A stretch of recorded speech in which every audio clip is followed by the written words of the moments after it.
Purple Daily is daily Vikings entertainment. We just want the Vikings to win a Super Bowl before we die. I will ride with this group. Seriously, man. Please. And away we go. Happy schedule release week to all who celebrate. Are you guys excited to find out who the Vikings play in week 9 later this week? Week 11? Hell yeah. Yeah. Week 7? The opener's huge. For sure a holiday game, I think. Yeah. Perhaps Thanksgiving in Detroit. So yes, I am.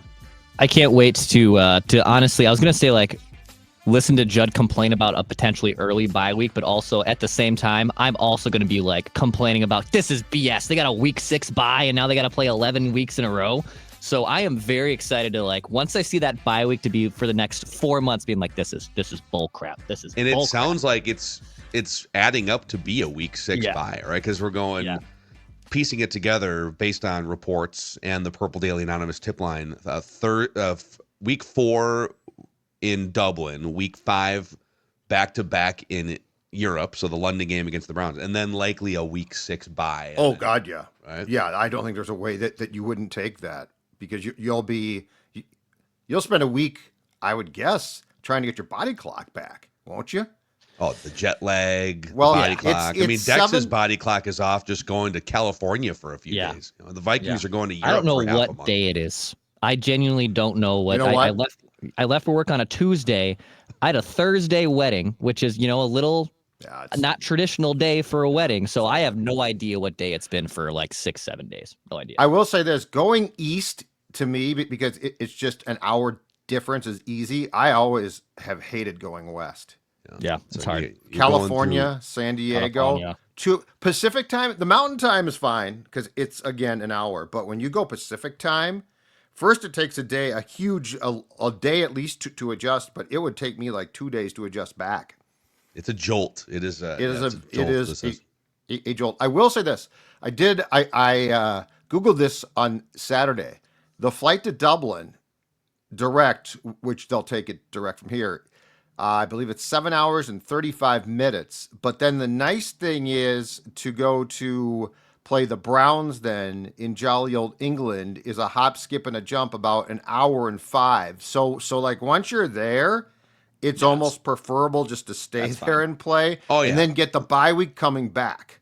Yeah, it's helpful in a bunch of ways because it takes 2 road games off your schedule, makes them neutral site games where there's likely to be more Vikings fans. Yes. Based on history. Agreed. It cuts down on one of the travel weeks because you're not going back home and then back out. So I think it's all adding up as the schedule pieces out here, and we'll get the full thing on the 14th on Wednesday. Before we get into Judd's 5 biggest defensive storylines, way too early defensive storylines, and a random Viking of the week, we can help set our internal clocks by going to Quick Trip here. It's a great way to just reset on a Monday. Get your Monday off to a great start. How? By making that stop at Quick Trip. That's right, because guess what? On Monday, you got the Monday blues. There's all this stuff. Life is difficult, right? Well, it's not difficult at Quick Trip. I mean, you're looking, if you're watching this right now, at all of the options at Quick Trip because you walk in and guess what? It's all about you. It's all about convenience. You. That's right. They want to make sure that you are satisfied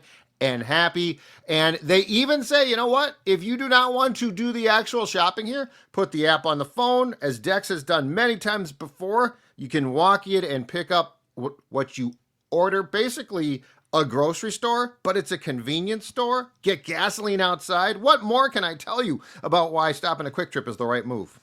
So Judd gave us his way too early offensive storylines last week. And by the way, it's never too early because Judd's camp notes are already back in full swing with the rookie mini camp over the weekend. You got the phase 2 beginning today, right? Yep. Well, phase 2. Well, I did ask O'Connell after the presser on Friday because only I would care about this.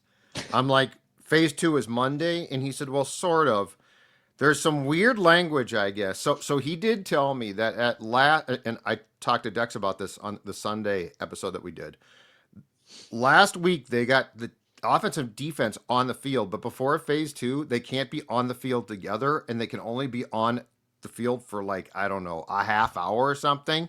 So they would take them out there independently, But so this now begins. Phase 2 is the OTA phase in which everybody can mingle. They can all get out there at the same time. When you say that, like, the offense and the defense can't be on the field at the same time, how strictly is that enforced? You know Is what? it like everyone must, like, literally Red light, green everyone's light? cleats must be off of the field? And if they cross over by like one cleat mark, then boom, you get like a draft pick taken away, or how does that? I don't know, but there are definitely some tattletales out there just champing at the bit to like bust teams, right? Yeah. And like the team, I would guess that you can have like JJ McCarthy accidentally wanders onto the grass. He goes to dap up a Yeah. backup cornerback to build some team chemistry. Full electrocution, probably not going to take place, but just a jolt. There's an invisible fence. It's like a dog collar. sorry. So, all right. Well, you take us through your 5 biggest, way too early defensive storylines here. Let's do it. All right. Storyline number 1. Much too early, but incredibly important. Just going to put it this way. Where does Dallas Turner line up? And by that, I mean, yes, he is in the 3-4, technically the base 3-4. He is an outside linebacker who is going to be counted on to provide pressure on quarterbacks. But as we know, they've got Grenard, Van Ginkel. Now, Patrick Jones is gone, so that is going to open up a rotational role. But just as importantly, you know, Dallas Turner, I think, is a pretty sharp dude. The Brian Flores defense, I think, takes a lot of adjusting to. Like, there's a lot that's asked. And Dallas Turner, if you do recall, I don't have the exact snaps on this, but he definitely had some snaps as an off-ball inside linebacker last year. I don't think it was a ton. But the point is, this should be the year that a guy who played 28% of the defensive snaps last season sees that increase drastically. And furthermore, I'm going to guess he's going to be used in some creative ways by Brian Flores as well. So I think it's going to be interesting to see the role and also where Dallas Turner plays, because my guess is it's going to be more than just as a rotational guy on the outside when Grenard or Van Ginkel come out. Yeah, it wasn't many snaps. He played technically 16 snaps in either the box or in the slot, so away from that edge rusher position. But in this defense, with all these different weapons, there's different looks you could throw out there. I think we brought this name up as a comparison a year ago. Nolan Smith, who was a first-round pick by the Eagles in 2023. First round, yeah, it was the 31st overall pick out of Georgia. But both Dallas Turner and Nolan Smith are a little undersized compared to some of the other high-end edge rushers, although you're seeing now it's like way more common to weigh in at like 238 or 242 pounds as opposed to like 260, 265. So both guys come in, first-round picks. Nolan Smith as a rookie with a bunch of depth along the defensive front for Philadelphia. He only played 203 snaps as a rookie. Dallas Turner last year played 310 snaps as a rookie. And in both cases, you're like, is this guy like a bust? Is he just buried on the depth chart? Well, turned out to be a great thing for Nolan Smith because he jumps in, goes from 200 snaps to 755 snaps as a player in 2024. 50 pressures, 11 sacks, according to Pro Football Focus. So there is a similarly profiled player, defensive depth, that kind of took a breath in his first year. And I think Dallas Turner is in line for a Nolan Smith-like jump in year 2. I think that's the comp that you have to look at. Yeah, I understand people really want to see him. They want to see him on the field more. And I think it's also is PTSD the right word with just Kwesi kind of missing on some draft picks, and Lewis Seen pick wasn't great. You know, Jordan Addison's been solid. We don't know about McCarthy because he's been hurt. So I get some pent-up frustration from Vikings fans here, but it's also I really trust Brian Flores to know what the heck he's doing, and I do think there's going to be more ample opportunities for playing time. So if he's not on the field very regularly in 2025, like even halfway through, okay, let's like start having what's going on with these missed draft picks, or what's going on with the evaluations here in terms of the first round picks under Kwesi. Now, one last point on this to what Jubb was saying about like where he lines up. What's interesting is he lined up mostly as a traditional edge rusher spot, but he dropped Dallas Turner, dropped back into coverage 55 times last year, which is what they do, right? They show 6 or 5 or 7 or whatever, 8, and then different guys drop back. So they actually trusted him, a rookie, to drop back into coverage a lot. 55 out of the, I guess, 200 pass plays that he was on. So about 1 in every 4 pass plays, he was dropping back as opposed to rushing the passer. 2 thoughts off that. One is, so you could do that as a rookie because teams didn't know what to expect. They will now obviously go to school on that right there and expect him to drop back, which means he probably shouldn't. The other thing, though, that intrigues me is, hear me out, because he's not that big a guy. What if when he is an off-ball linebacker, because we all know Ivan Pace, not great dropping back into coverage. His whole thing is run stopping. What if you could have Turner at times replace Ivan Pace in coverage situations if you trust him? These are the things why I'm with Dex. It's very important that Dallas Turner plays this season and has a role, especially considering what you gave up for him in draft picks. But that being said, I do think that we always need with rookies to keep in mind that Brian Flores' system is very difficult, and it doesn't mean you're a bust or you're dumb if you can't immediately adjust to it, because he asks a lot of different things. Like, it's one thing to come from Bama, a pro football factory, and you basically practice your skill set. It's another, though, to come from Bama and be told, hey, you know what you did there? Well, you're going to do that here, and you're going to do 5 other things. So I think I think we need to keep in mind that rookies, no matter how good they might be in the Flores system, it takes some time to develop. Yep. So we'll see. You'll get a pretty good feel for it throughout probably mostly training camp when you're seeing a lot more of the 11-on-11 stuff. Yeah. As to like whether he's flashing, and it's also tough because you can't actually finish a play on defense and sack a quarterback. But you can see what he does. Yep, you can see like how they're using him as a chess piece and definitely and whatnot. All right, Judd's camp notes. I can't wait till Judd's camp notes. Sunscreen. When is the first phase 2 or OTA media available? Well, that's a great question, Phil. Hold on a second here. Let me get my handy dandy calendar out. Get my out. 1,000 papers out here, and I got my calendar right here. I got my calendar. Does that paper calendar sync with your Outlook or iPhone calendar? Well, of course it does. It syncs with it. Know what? It syncs with my pen. You see some highlights here. You see some highlights. It syncs with my highlighter. The first OTA, it looks like that's you know what? We don't know yet. But on the schedule, we have the 27th, 28th, and 30th. So a few of those, I would guess. Okay. So it might be a couple weeks yet. Yes, sir. Okay. Yes. Gotta, but I got my peepers on the rookies, on the tryout guys on Friday. Very exciting stuff. Yeah. All right. Number 2, way too early storyline.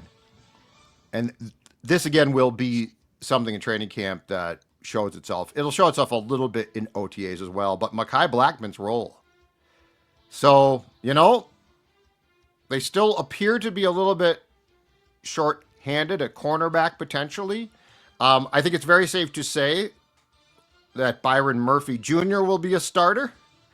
I think Isaiah Rodgers, who we've talked about, will be a starter. But in today's game, you often play 3 corners a lot. It's basically a starting job. So to go back on Blackmon, he tore his ACL on the opening day of training camp last summer. But he was a 3rd-round pick in 2023 who definitely saw playing time. And if the Vikings don't sign or obtain another veteran corner, let me give you what I think could be an interesting competition, okay? Because, again, I think Rodgers is set. Murphy for sure is set.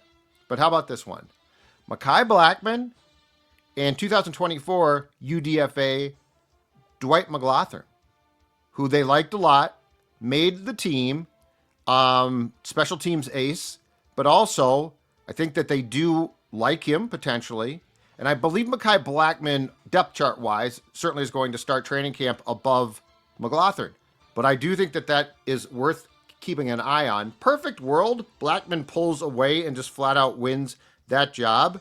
But like as we talk about what the different permeations might be here at the cornerback position, Mekhi Blackmon, Dwight McLaughlin, I think could be an interesting competition.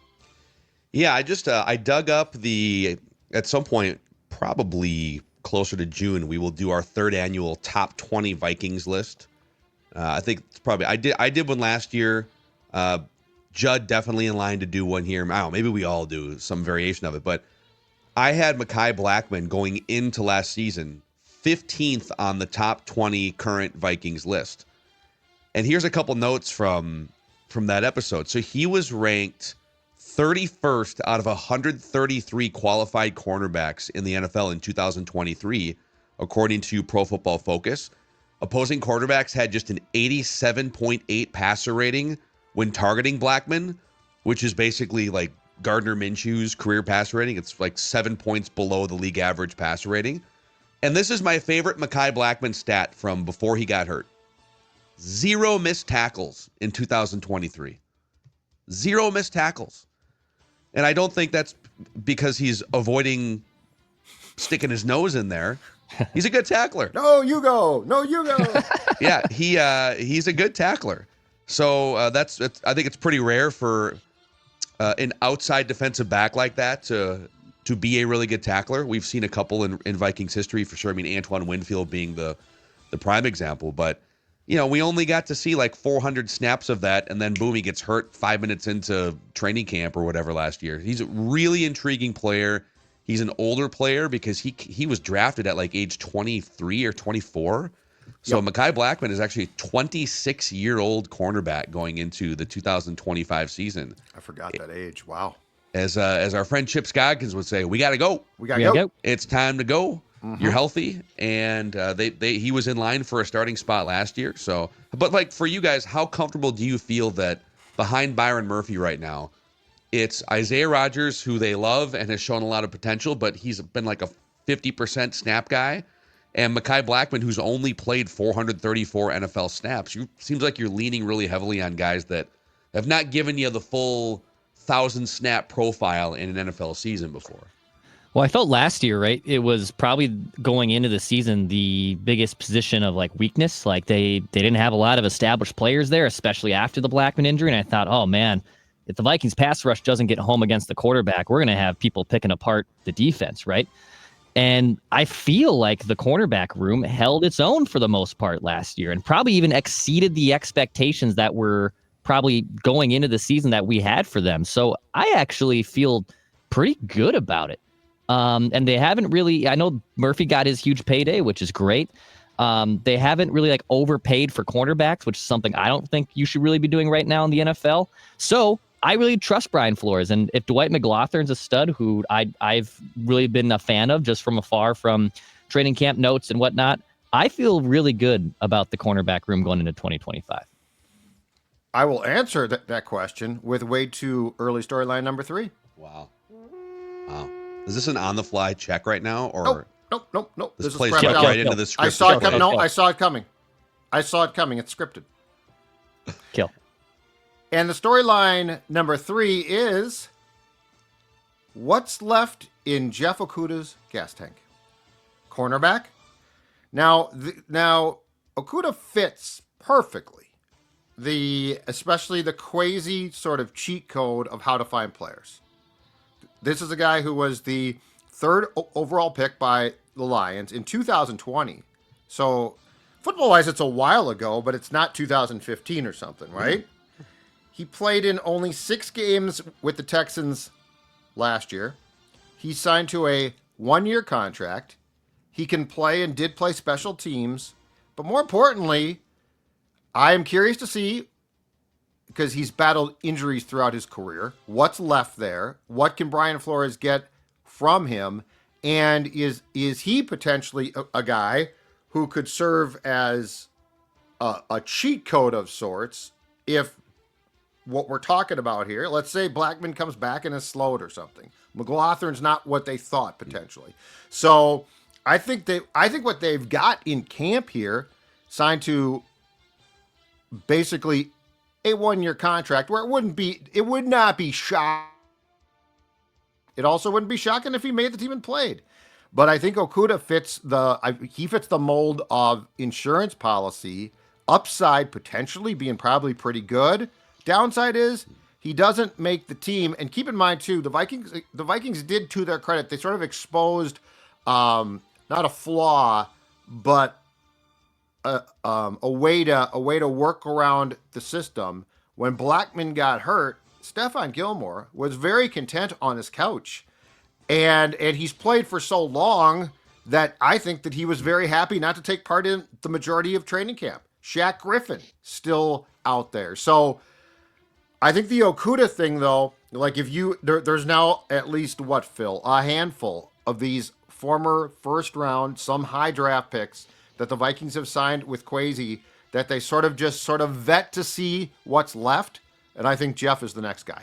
I have a take on Jeff Okudah here. I think we need to contextualize Jeff Okudah.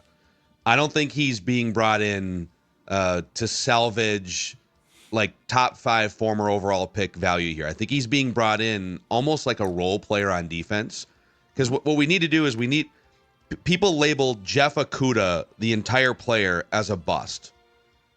But the more accurate statement is Jeff Okudah as a coverage cornerback has been a bust.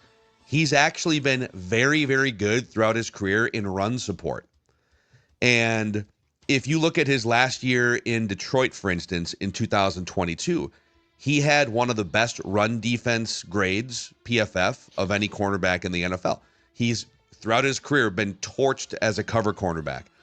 But in 2022 with Detroit, his most impactful season of all 5 disappointing seasons, they had him playing outside cornerback, yes, but they had him playing 116 snaps in the box and another 25, 30 snaps in the slot. He was playing in the box, up close, run support. So I could see, again, a defense, Brian Flores, where he's using 15, 16, sometimes 17 different guys. He's got rotating defensive linemen. He's got rotating guys in the nickel packages, right? Sometimes you got 3 safeties out there. Sometimes you got 2 or 3 linebackers out there. I could see them using, if things go well during offseason workouts and training camp, because there's not a guarantee he makes the roster, but if they like him and he makes the roster, I think it would be early down run support where there's more likely a 50-50 split as to what the offense is going to call. And then he comes off the field on 3rd down, because I don't know that you're going to trust him based on his history on an island on a 3rd and 12. Sure. But if it's, if it's 1st and 10 and there's half a chance they're running the ball, like Jeff Okudah has been pretty good at that in his 5-year career so far. So we should draw a line. It's not Jeff Okudah, the total player, has been a disaster. It's Jeff Okudah as a cover corner. And yes, like that's a huge part of your job as a cornerback, but worth noting. Here's one for you too. To sidebar to this entire discussion, but there is a guy who remains out there who was going to be traded, and I think he still will be, but he's right now, I don't think his name, when it was thrown out, generated the excitement that the team that's going to trade him probably thought. Jalen Ramsey, who you would have to absorb a salary cap hit there, but I think the price is dropping by the day. Would you consider a training camp trade there, or how seriously would you consider a training camp trade if it became available for Jalen Ramsey? I feel like if that were the case, right, more injuries were to happen, or like they just do not like their cornerback depth, like beyond Byron Murphy. Like I don't think that's a trade that happens pre-training camp. I think that's hey, this is not shaping up to what we need. We need a dude in here immediately. Let's make a mid-August trade or something to get him in there. I think that's the path for him to be here.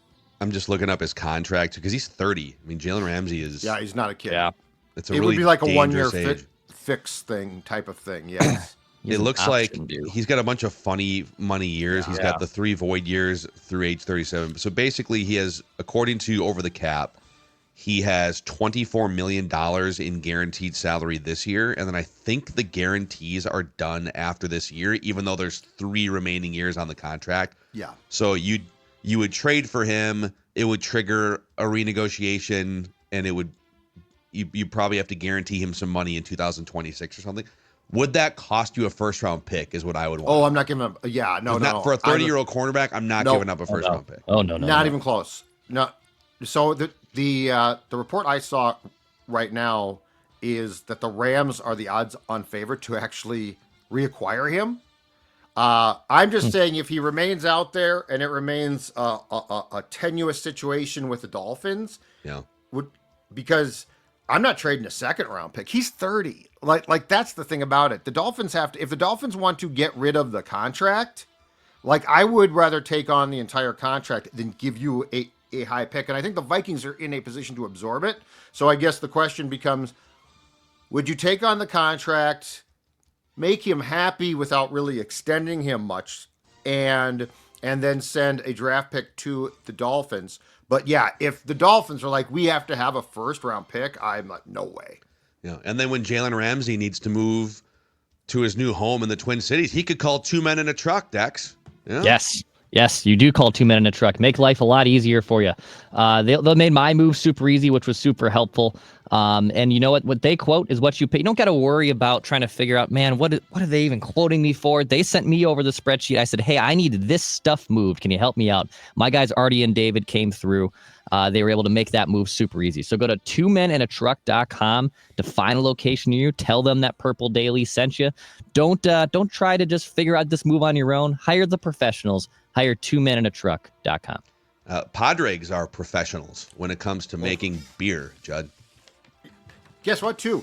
When it's all done, Jalen Ramsey can invite the guys from Two Men in a Truck to sit down and enjoy perhaps a couple of beers from our friends at Padres. Absolutely great beer. I've been telling you about the red for a long time now, but it's getting hot outside. It was 90 degrees on Sunday. And guess what? That means it's time to cool down with a Paddy's Premium Irish Lager. Absolutely outstanding. It is a summer beer. It is perfect. Find it in bars, liquor stores in the Twin Cities, or check them out. Padres, there's a tap room right there. It's outstanding. Located in the old Land and Nod factory at the corner of Broadway and Central Avenues Northeast. Padres brewing so many delicious beers because you know what? All they do at Padres is beer. That's right. And also mark your calendars for the second annual Minnesota Garage Build Bike Show presented by Dennis Kirk. So this is an event hosted at Running Aces Casino on Saturday, June 7th from 10 a.m. to 5 p.m. And it's open to garage builders. So if you've been working hard building or rebuilding your ride in your garage and looking to show off that work, this is the place to do so. There's going to be vendor booths, food trucks, live DJ, tons of amazing home-built bikes for you to check out. And then DennisKirk.com is your home for riding season with over 185,000 parts, apparel, and accessories. But yeah, check out the second annual Minnesota Garage Build Bike Show powered by Dennis Kirk at Running Aces Casino on June 7th. All right. Making our way through Judd's 5 way too early defensive storylines. Number 4. Number 4 is because the show is all about accountability and honesty, and Sports Dad must remain honest, which means I'm going to be giving you the real early read on Theo Jackson. I've been a Theo Jackson stan for 2 or 3 training camps now since he was signed off the practice squad of the Titans. Cam Bynum is now gone. Cam Bynum was a huge part, safety-wise, of this defense. Outstanding year, I felt, in 2024.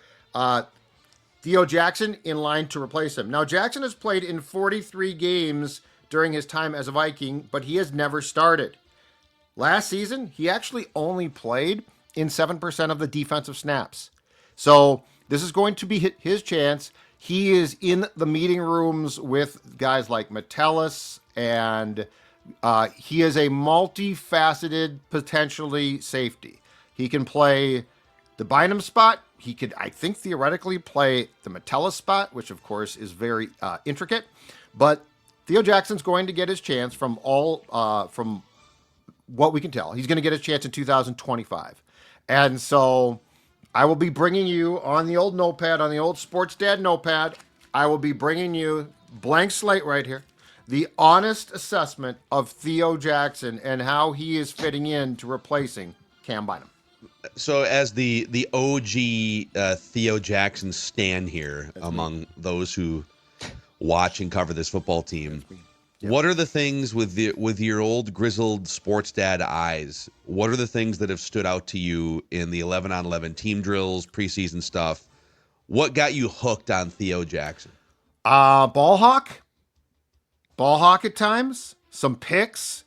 I felt like he had, I think one of the most important things, because there's a bunch, one of the most important things at the safety position is the anticipatory skills.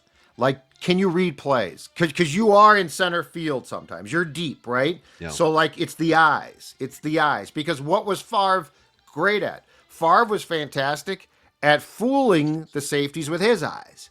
You can't get fooled. Won't get fooled again. And so Theo Jackson in practices, to me, really, really smart. Bynum as well, really smart. Like, that's one of the things about the safety position. You've got to be it can't be all athletic ability. You've got to be a really smart player, which is why Harrison Smith can play 13, 14, 15 years because, yeah, he's slowed down. He's not near the player athletically that he once was, but he is still a brilliant player. Bynum had that, and I feel like in watching Theo Jackson play in training camp practices, he's got that as well. And I expect it to be a rather seamless transition from Bynum to Jackson. But that being said, we won't know exactly until he's got that job, and I think this is going to be the year that he gets it.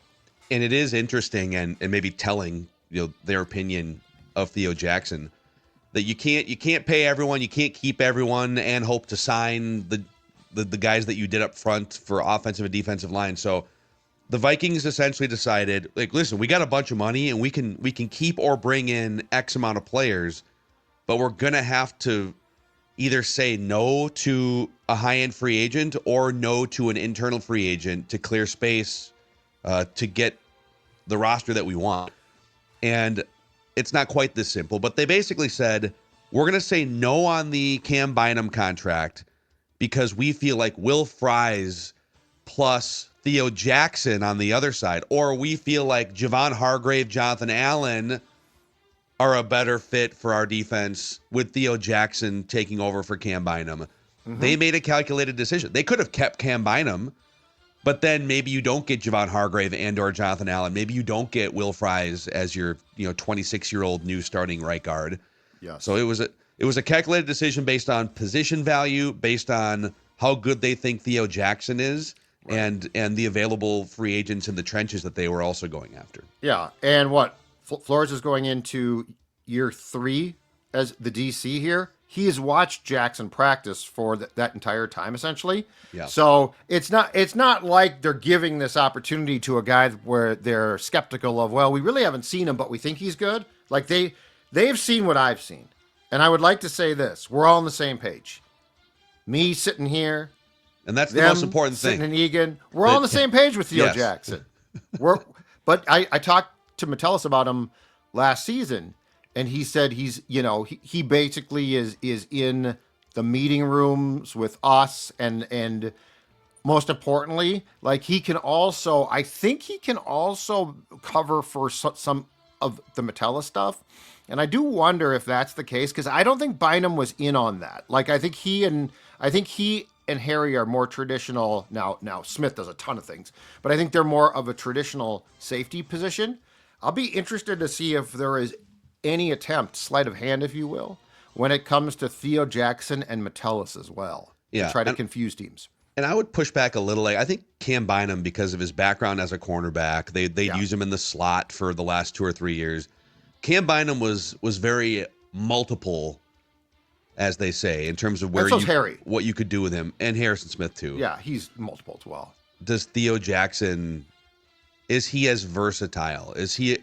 I mean, I'll put it this way: is he a guy that you're going to put out there? Cam Bynum, I think, played more snaps on defense than anybody with the Vikings the last 3 years. Yeah, 1,200, 1,100, and nearly 1,100 snaps last year. Is Theo Jackson going to be? I mean, he's literally going to go from mostly just being a theory from Judd's camp notes, watching these great practices. Yeah, but he's never played more than 125 snaps in a season. Is he going to jump in and play 1,200 like Cam Bynum did? or is there a hybrid role in there somewhere?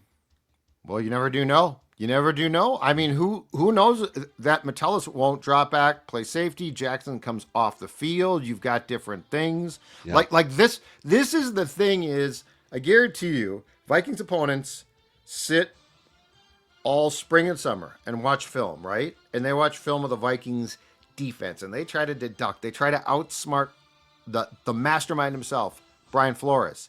So what does Flores do? He probably comes up with different looks. Perhaps I take Jackson off the field. I drop Metellus back to a traditional safety. I bring on Dallas. There's a ton of things here. Oh. Like it's positionless football. We're talking about positionless football. Position agnostic football. Yes. Nobody believes in anything because they Position believe in everything. indifferent. Yeah, football. Yep. Football. Exactly. They believe in everything. Everything's a possibility. Bring it on. And then, of course, and this is what's going to be so intriguing when camp starts is J.J. McCarthy, much like Kirk, much like Darnold, is going to get a full dose of some of the weirdest looks that he will ever see. Yeah, it's iron sharpens iron. It's like swinging a bat weight in the on-deck circle facing the complicated defensive fronts. And then when you get to an actual game, it's like, oh, I've been facing the most complicated defense in the league. No problem. Yeah. Well, the Browns. I mean, don't you think that's part of the reason why good. Sam Darnold was great is because he had to face that defense for 4 months in the spring and summer camps? I think you're doing something right as a defensive coordinator when you drive the head coach crazy. Yes. In the moment, it's like, I just want to get my freaking plays in. Yes. But at the end of the day, it makes it easier when you...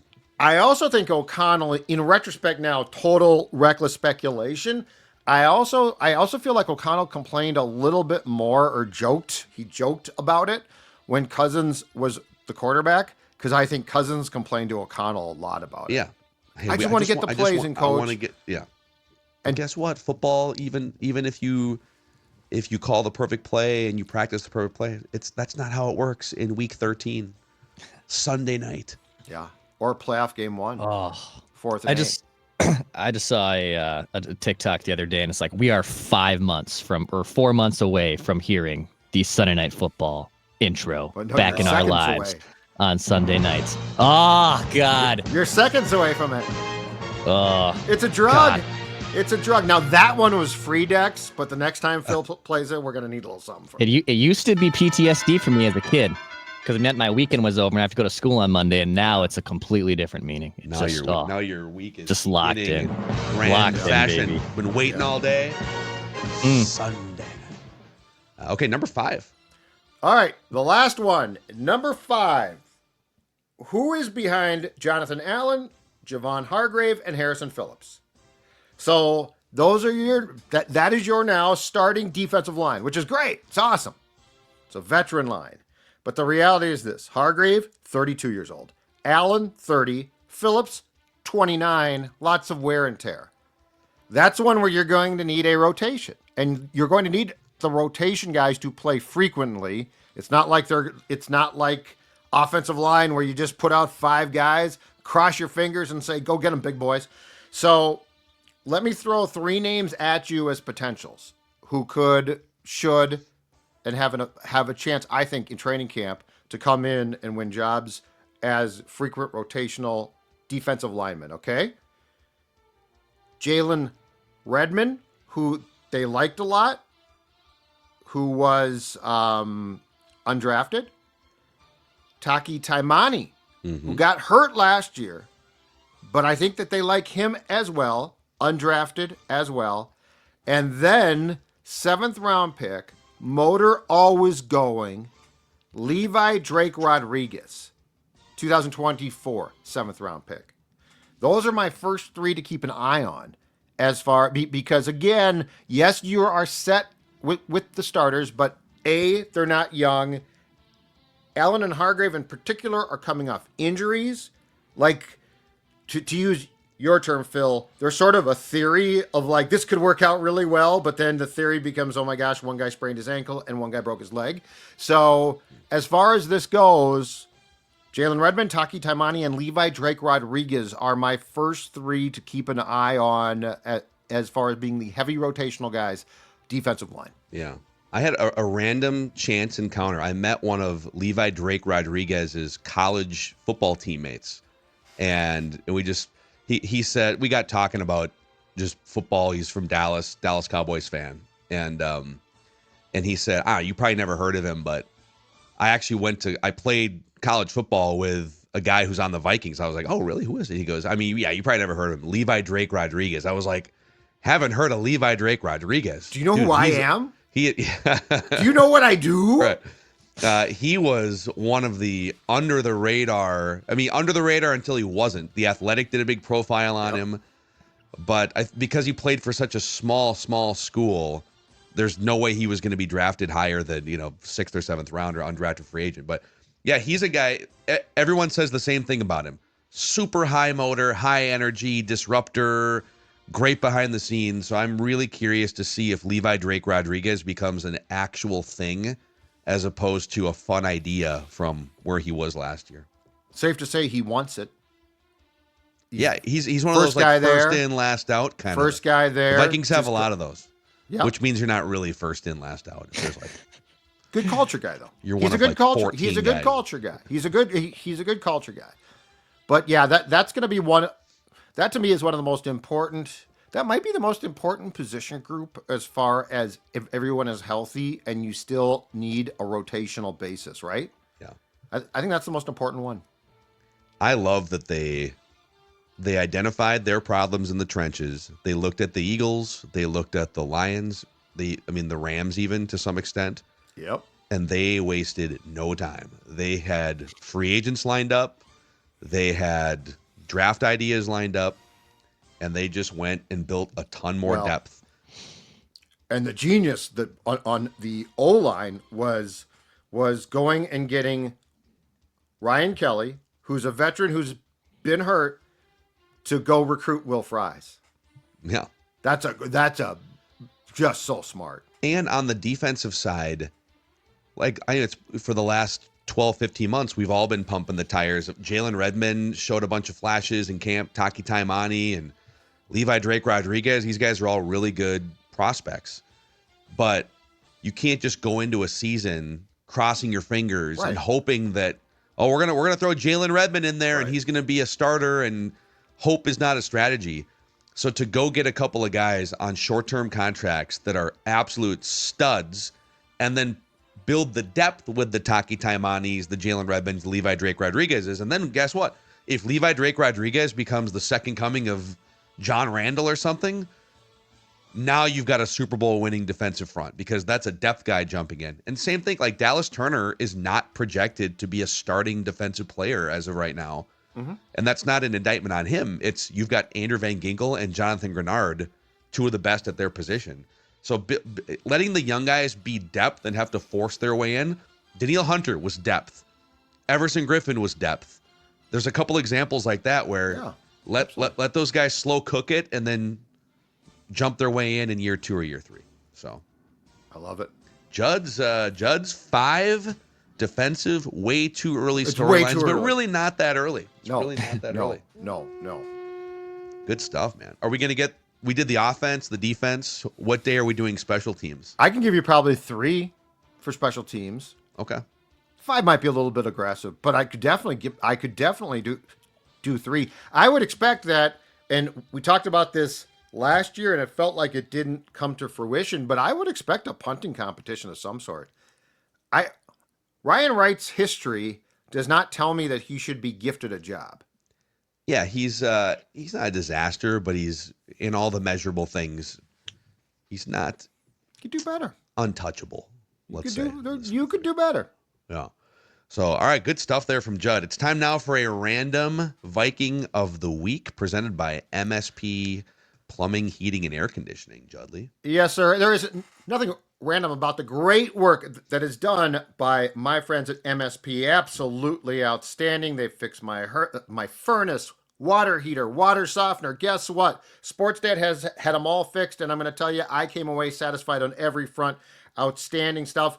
And I want you to join their club now. And I'm not talking about a theoretical club. I'm talking about their Total Comfort Club. For $8 a month, you're going to get an AC tune-up, important now, a furnace tune-up, a plumbing check as well. Get ahead of the problems before they start. You get priority service. You get 10% off of service if you join the club. Again, only $8 a month.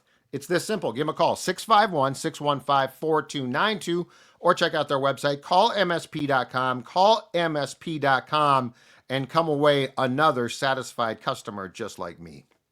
All right, dudes. It's time for the Random Viking of the Week.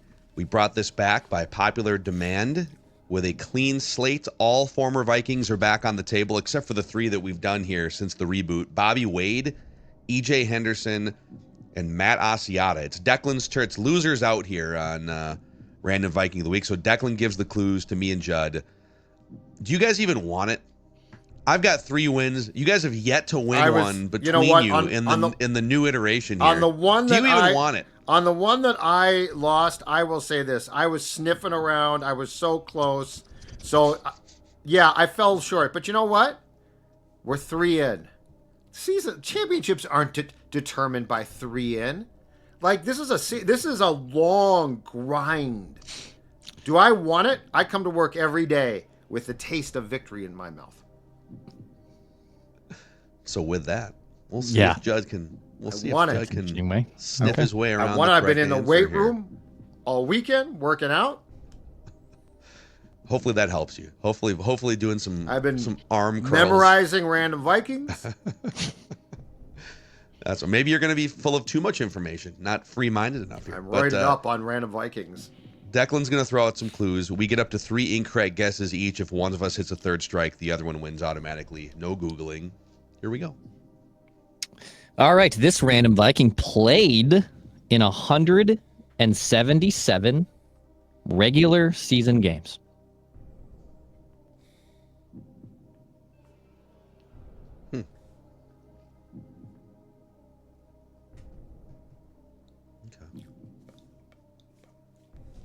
He played in 9 playoff games. 6 of them starts. It's a lot of games.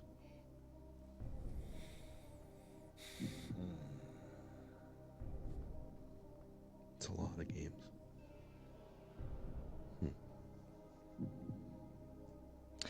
This Random Viking spent his football life with 7 organizations. Wow.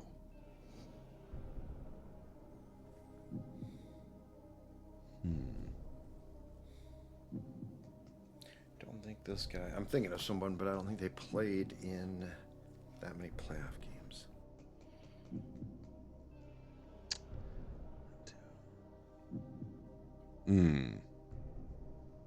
I have a guess, but we'll see.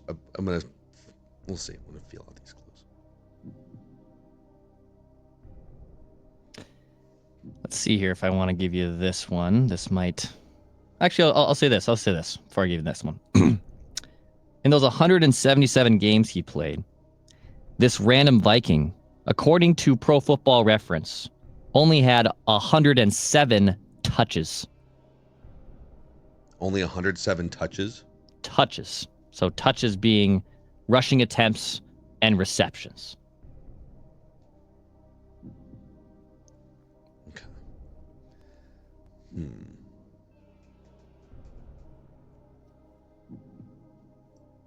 All right, glad I didn't guess. Interesting. Well, he wouldn't have played for. Okay, I'm gonna take a shot here. Brad Johnson. Brad Johnson, Big Bad Brad, is incorrect. Okay. He probably had more than 107 rushing attempts, but then again, maybe not. He did catch a pass that one time and scored a touchdown, right? Didn't he? With the Vikings. I don't think he played for 7 organizations, though. I mean, I thought of a I was thinking quarterback at first. I'm not You're so off sure that. anymore. No. Well, I'll say this. He was teammates with Brad Johnson.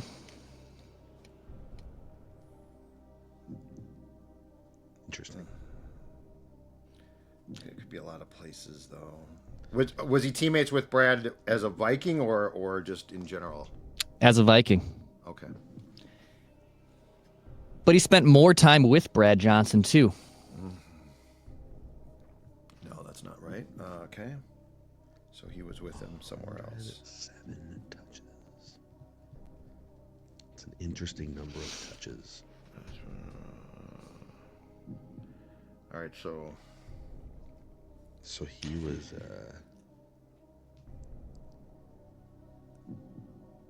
I'm trying to maybe get you onto a scent and get you off a scent here. But Yeah, here's my next clue. that's why I'm not listening to you anymore.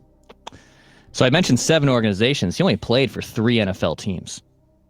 Oh, this is a page out of Ross Brendel's Random Wolf book where he'll be like, this player won 2 championships, and then later he'll tell you they were CBA championships or something ridiculous. Wait, so he played for 3 National Football League teams, but he played for 7 organizations. He didn't play for 7 organizations. He was a part of 7 organizations. Okay, that's what. Okay. 3 football teams. As a player, I'll give you a timeline here. Could be okay. His first NFL game was in 1981. The last time he spent time with an NFL organization was 2017.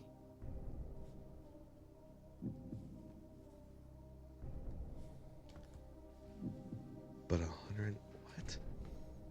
Last time he spent time with an NFL organization was 2017.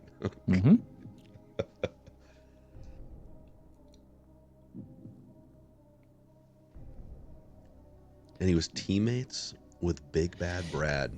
He was only a player through 95.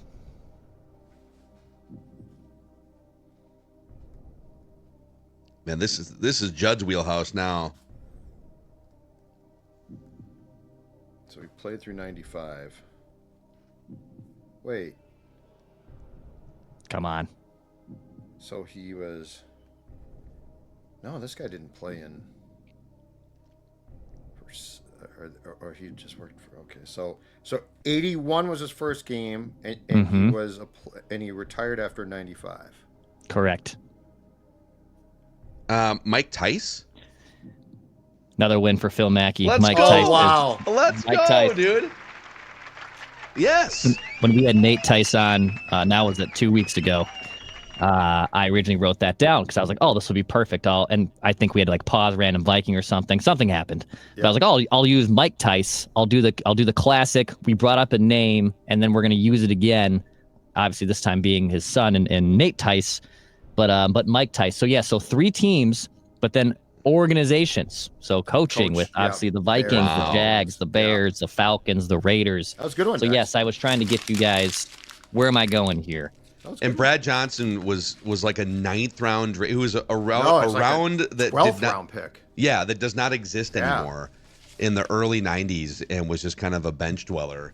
So wow, look at Dex hiding the clues right there. Yeah, that was very good. Very good. All right, it's 4 wins for old Macadac. 0 wins for Judd. 0 wins for Declan here. Judd's got the clues next week on Random Viking. That was right in your wheelhouse. It was right in your wheelhouse, man. Yeah, no question about it. No question about it. But I mean, it was well hidden too. So, hey, if you guys haven't already, if you enjoyed this rousing edition of Purple Daily and Random Viking of the Week, click that like button and the subscribe button on the Purple Daily YouTube channel. You can help us keep growing this thing as we push towards 60,000 subscribers, hopefully at some point later on this year. And then on Apple and Spotify, you can help us also by giving us a 5-star rating and a positive review.